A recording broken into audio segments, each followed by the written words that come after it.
Lecture audio du conte Réponse de Jacob et William Grimm par Valérie Alain.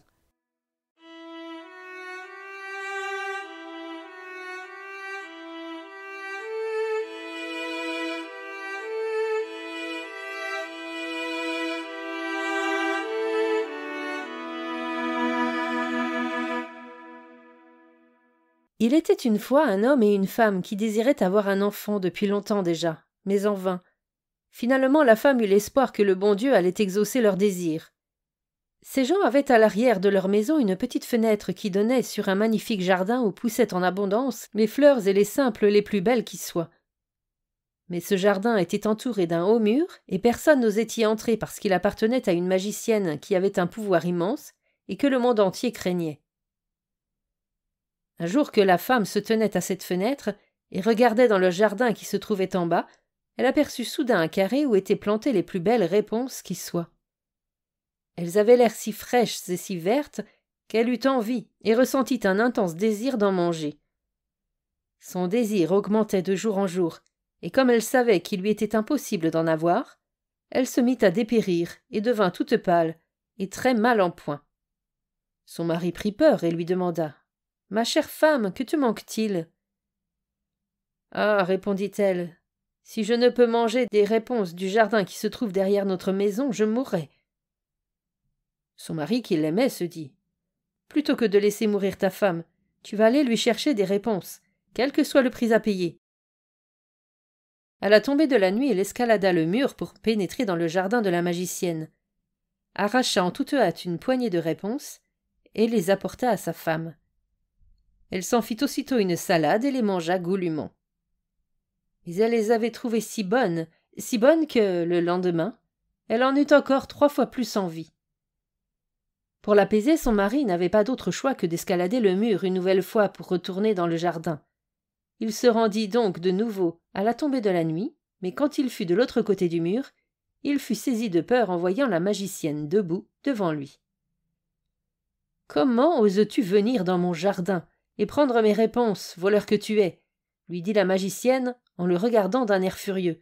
« Tu ne t'en tireras pas comme ça. »« Ah, répondit-il, ayez pitié de moi. C'est la nécessité qui m'y a contraint. Ma femme a vu vos réponses par la fenêtre et en ressent une envie telle qu'elle mourrait si elle ne pouvait en manger. » Le courroux de la magicienne s'apaisa alors un peu et elle lui répondit. « Si tu dis vrai, je veux bien te permettre d'emporter autant de réponses que tu veux. Mais à une condition. Tu devras me donner l'enfant que ta femme mettra au monde. Je ne lui ferai pas de mal et j'en prendrai soin comme si j'étais sa mère. » Dans sa frayeur, le mari dit oui à tout, et quand sa femme accoucha, la magicienne apparut aussitôt, donna à l'enfant le nom de Réponse et l'emmena avec elle.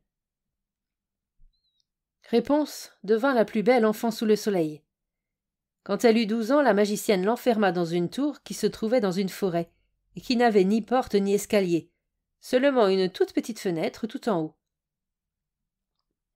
Quand la magicienne voulait entrer, elle se mettait en bas et l'appelait. « Réponse, Réponse, déroule tes cheveux pour que je monte. » Réponse avait de magnifiques cheveux longs, aussi fins que de l'or que l'on aurait filé. Alors, quand elle entendait la voix de la magicienne, elle déroulait ses tresses et les enroulait autour d'un crochet de la fenêtre. Ses cheveux tombaient 20 aunes plus bas, et la magicienne s'y accrochait pour grimper jusqu'en haut. Quelques années plus tard, le hasard voulut que le fils du roi traverse un jour cette forêt à cheval, et que son chemin le fasse passer près de la tour. Il entendit alors un chant qui était si beau qu'il s'arrêta pour l'écouter. C'était Réponse qui, dans sa solitude, laissait résonner sa douce voix pour faire passer le temps. Le fils du roi voulut monter la voir et chercha la porte de la tour, mais il n'en trouva point. Il rentra chez lui, mais ce chant avait tant ému son cœur qu'il retourna tous les jours dans la forêt pour l'écouter.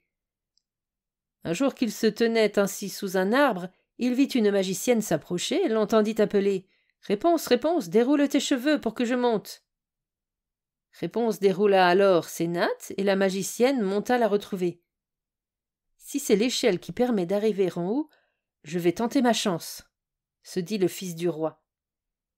Et le lendemain, quand il se mit à faire sombre, il se rendit au pied de la tour et appela Réponse, réponse, déroule tes cheveux pour que je monte.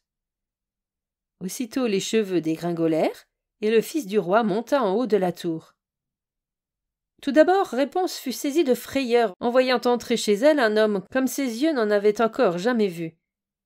Mais le fils du roi se mit à lui parler si gentiment et lui raconta que son cœur avait été si ému par son chant qu'il ne lui avait pas laissé de repos et qu'il avait dû venir la voir en personne.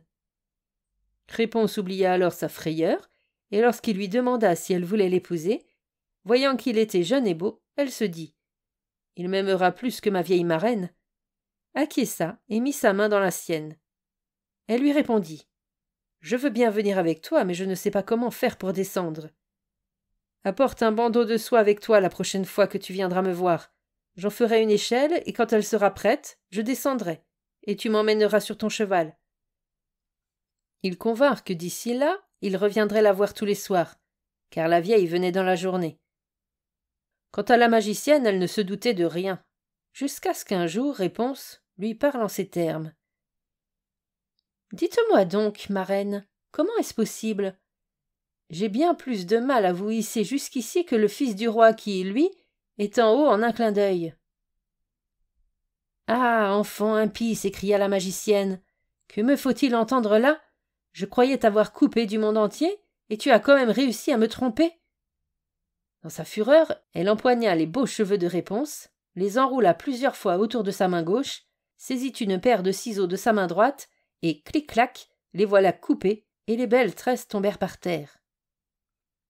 Elle était si impitoyable qu'elle emmena la pauvre Réponse dans une contrée déserte, où celle-ci dut vivre dans la détresse et la misère.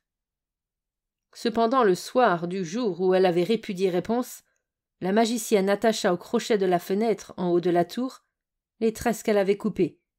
Quand le fils du roi vint et appela « Réponse, Réponse, déroule tes cheveux pour que je monte », elle fit dégringoler les cheveux. Le fils du roi monta, mais ce n'était pas sa Réponse bien-aimée qu'il trouva en haut. C'était la magicienne qui le regardait d'un air méchant et fielleux. « Tiens, tiens, tu viens chercher ta douce amie ? Mais l'oiseau n'est plus dans son nid et ne chante plus. Le chat l'a attrapé et en plus il va t'arracher les yeux. Réponse est perdue pour toi, tu ne la reverras plus jamais. » Fou de douleur et de désespoir, le fils du roi se jeta dans le vide du haut de la tour. Il eut la vie sauve, mais les épines dans lesquelles il tomba lui crevèrent les yeux. Il erra alors, aveugle dans la forêt, ne se nourrissant que de racines et de baies, et ne faisant rien d'autre que de pleurer la perte de sa femme bien-aimée. Il erra ainsi pendant plusieurs années dans la misère, et finit par arriver dans le désert où Réponse vivait misérablement avec les jumeaux, un garçon et une fille qu'elle avait mis au monde. Le fils du roi entendit sa voix et lui sembla si familière. Il en suivit la direction et, quand elle le vit approcher, Réponse le reconnut et se jeta à son cou en pleurant. 2 de ses larmes mouillèrent les yeux du fils du roi, et ils recouvrèrent la vue, de sorte qu'il vit aussi bien qu'avant.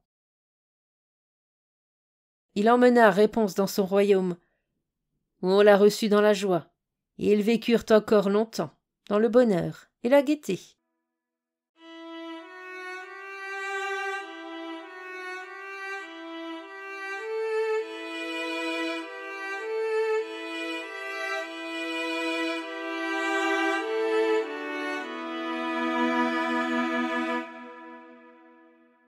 Fin de la lecture du conte Réponse. Merci de votre écoute. Je vous rends vos oreilles, cœur avec les doigts.